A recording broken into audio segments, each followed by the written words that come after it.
Assalamualaikum warahmatullahi wabarakatuh. Pada kesempatan kali ini, saya akan mewawancarai seorang yang berfungsi sebagai pegawai BUMN, tepatnya di PT Semen Padang.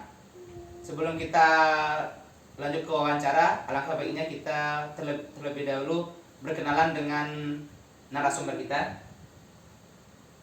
Baiklah, Assalamualaikum warahmatullahi wabarakatuh. Perkenalkan, nama saya Ari Mulia. Kebetulan saya dinas di PT Semen Padang, salah satu anak perusahaan BUMN dari holding PT Semen Indonesia. Baiklah, untuk perkenalan, saya sudah bekerja di PT Semen Padang kurang lebih 7 tahun, mulai dari 2014 sampai sekarang 2021.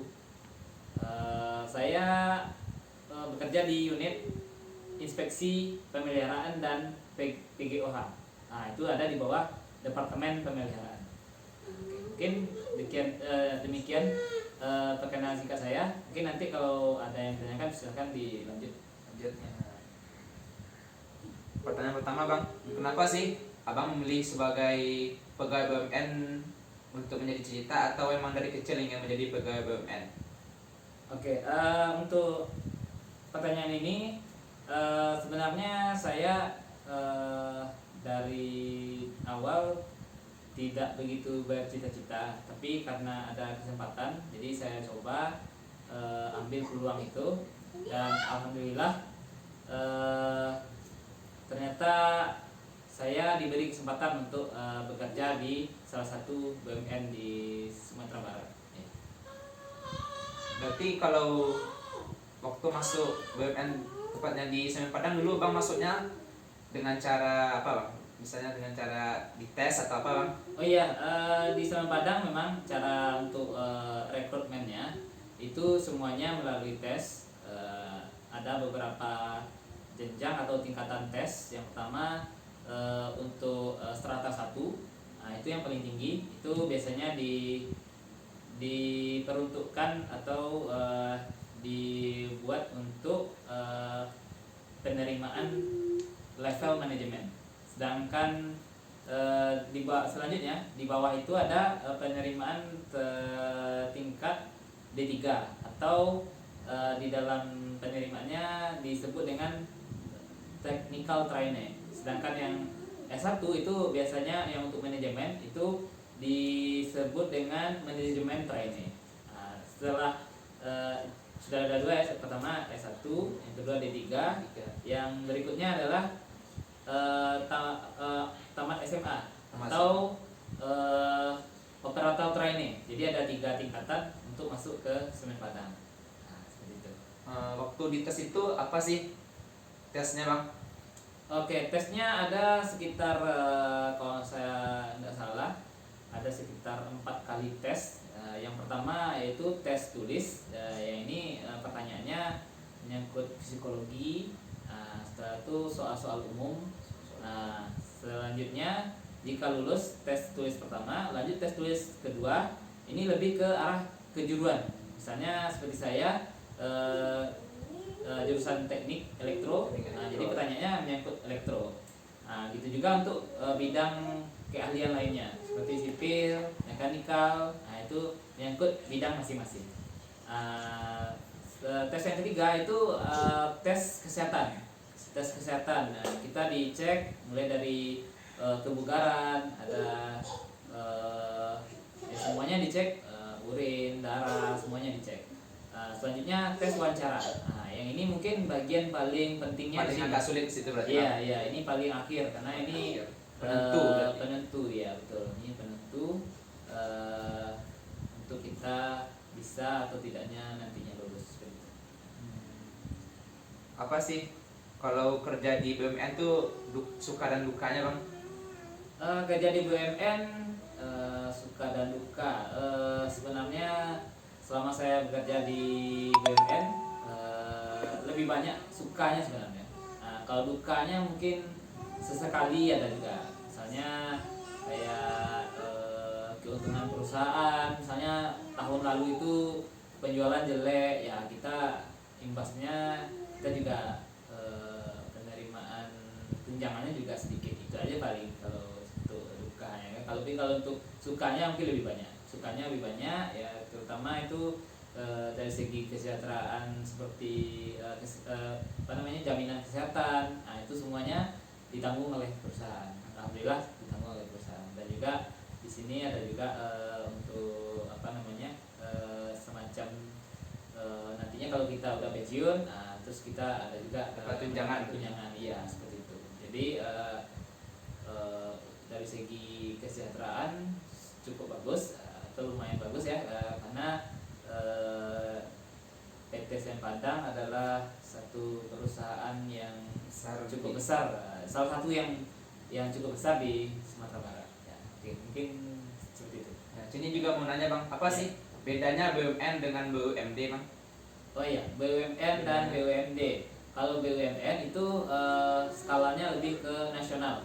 Iya, seperti banyak contohnya seperti PLN, Pertamina, banyak sih yang lain, ada juga perhotelan, ada juga. Kalau BUMD itu biasanya dikelola oleh daerah Masing-masing di tempat. Iya, di masing-masing provinsi gitu kan. Nah, contohnya kayak PDAM ya kan. Nah, itu daerah. Seperti itu mungkin. Berarti bedanya itu kalau BUMN kita di bawah naungan nasional, kalau BUMD kita di bawah naungan provinsi contohnya kan Bang? Iya, daerah. Iya. Suatu apa sih pengalaman yang paling berkesan menjadi pegawai terutamanya di PT Semen Padang Bang? Yang paling berkesan ya kalau saat ini itu kita diberi kesempatan untuk bisa mengembangkan diri. Nah, misalnya kita diberi kesempatan untuk training atau mengambil studi di luar. Itu ada juga beberapa karyawan yang mendapat kesempatan gitu. Bahkan ada yang sampai dikuliahkan ke luar negeri. Berarti dibayarkan oleh PT Semen Padang tersebut. Iya, betul, dibayarkan oleh perusahaan. Dan juga ada juga di PT Semen Padang ada juga seperti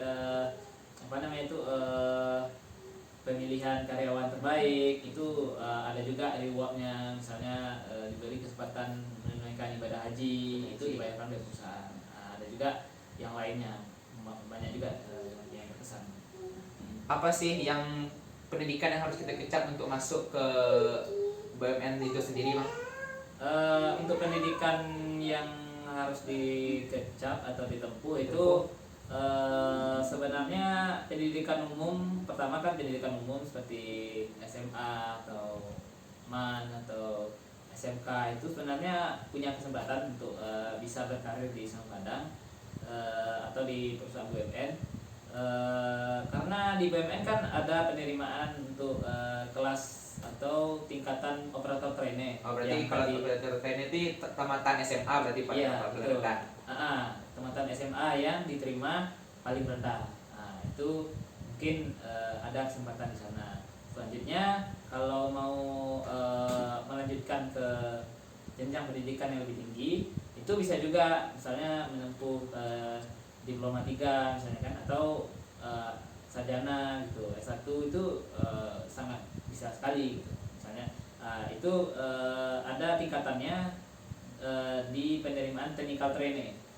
Untuk karyawan technical trainee ini biasanya ditempatkan di pabrik atau di unit-unit yang lain, seperti unit yang ada di kantor pusat seperti penjualan. Itu bisa juga hampir merata lah di semua tempat atau di semua unit yang ada di Semen Padang. Jadi tidak tertutup kemungkinan misalnya kita lulusan D3 itu bisa ditempatkan di semua unit atau di semua area. Nah, tergantung dari klasifikasi kita. Misalnya kalau di Semen Padang kan ada beberapa klasifikasi yang banyak diserap gitu, banyak diterima karyawannya. Misalnya teknik, misalnya kan ada yang klasifikasinya mungkin di teknik listrik, itu bisa bekerja di pabrik misalnya kan, atau akuntansi misalkan, itu bisa juga di bagian akuntansi, penjualan, bisa juga, atau yang lain juga bisa, hukum pun bisa di sana. Jadi untuk pendidikan yang ditempuh sebenarnya cukup banyak di sana. ya manajemen semuanya ada, teknik semuanya ada di sana, cukup banyak. Iya. Biasanya PT Semen Padang membuka lapangan kerja untuk tes tuh berapa kali setahun, atau sekali setahun atau 2 kali setahun? Ya, dari beberapa periode belakangan ini ya mungkin 4 kali atau 3 kali periode penerimaan belakangan itu jaraknya 3 tahun sampai 4 tahun, 3 sampai 4 tahun. Berarti 3 sampai 4 tahun sekali tes. Iya, sekali tes 3 rentang waktunya 3 sampai 4 tahun. Berikutnya udah buka lagi penerimaan. Penerimaan baru. Iya, penerimaan baru. Terakhir itu penerimaannya tuh ada di tahun 2017 ya, tahun 2017. Sedangkan saya di 2013 tesnya untuk NIP-nya keluar di 2014. Berarti bisa kemungkinan 2022 besok ada membuka kerja sama Padang untuk tes lagi. Iya, ada kemungkinan atau mungkin saya nggak tahu juga karena pandemi ini apakah itu berpengaruh juga. Jadi mungkin diundur atau gimana, itu mungkin bisa jadi. Itu mungkin yang lebih tepatnya Departemen SDM mungkin yang lebih tahu. Selama bekerja di PT Semen Padang nih, pernah nggak Bang misalnya ditempatkan di tempat luar kayak di PT kerja di Jakarta atau di mana Bang? Oh iya, kalau untuk ditempatkan di PT lain tidak pernah. Memang saya tetap di Semen Padang. Tapi untuk dinas luar itu cukup sering dulu gitu. Kenapa dulu? Karena sekarang saya udah pindah unit. Sebelumnya saya ada di unit konstruksi, dan sebelum di unit konstruksi saya juga pindahan dari unit engineering gitu. Jadi saya udah 3 kali pindah unit. Nah, jadi saya termasuk beruntung karena bisa mencoba di beberapa unit selama saya berkarir di PT Semen Padang. Terakhir sekarang nih saya sedang di unit inspeksi pemeliharaan.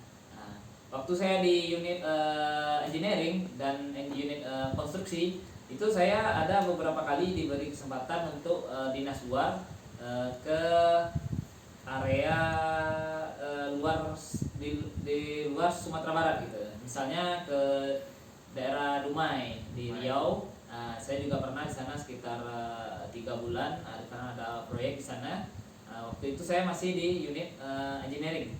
Berikutnya saya juga pernah, yang terakhir ini saya dinas ke Bengkulu karena di sana ada taking plan kita di Bengkulu. Jadi saya kurang lebih sekitar 2 bulan di sana di Bengkulu.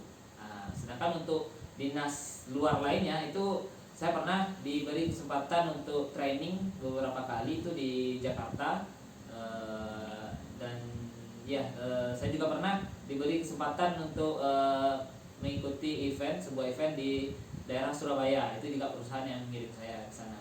Jadi ada beberapa kali tuh. Biasanya kalau Abang diutus kerja di luar tuh kerjanya kayak di PT Semen atau kayak di PT lain Bang? Oh enggak, tetap di PT Semen, di PT Semen. Paling nanti kita ada kerjasama dengan vendor, misalnya kayak kita terlibat satu proyek. Di proyek itu kan ada vendor yang mengerjakan proyek itu, vendor yang sebagai tim konstruksinya. Jadi kita kadang bekerja sama di dalam proyek itu untuk mengerjakan proyek tersebut. Bekerja sama dengan vendor luar. Vendor luar berarti. Iya. Kalau boleh tahu, kalau kerja di Semen Padang gajinya berapa sih Bang? Aduh, kalau gaji ini hal yang cukup sensitif berarti ya. Kurang lebih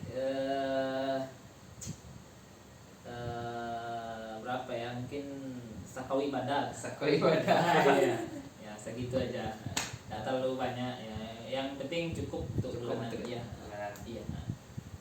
Apa pertanyaan selanjutnya Bang? Prospek kerja kita di BUMN terutama di PT Semen Padang dalam 5 tahun ke depan apa sih Bang prospek kerja kita? Prospek kerja 5 tahun ke depan, dari beberapa perkembangan terakhir yang saya ikuti, Semen Padang untuk jangka waktu 5 tahun ke depan itu mungkin tidak ada proyek baru atau ya kayaknya proyek-proyek baru sudah mulai berkurang. Seperti dulu kan ada proyek Indarung 6 itu selesai di tahun 2000 berapa ya, 2018 kalau nggak salah. Nah, setelah proyek Indarung 6 itu udah mulai berkurang gitu proyek-proyek. Jadi kayaknya Semen Padang sekarang fokus ke produksi semen aja dulu. Kan tadi abang bilang proyek Indarung 6. Kalau boleh tahu proyek Indarung 6 tuh proyek apa tuh bang? Oh, Indarung 6 itu proyek membuat plant baru atau pabrik baru. Jadi di Semen Padang sekarang ada total sudah ada 6 plant.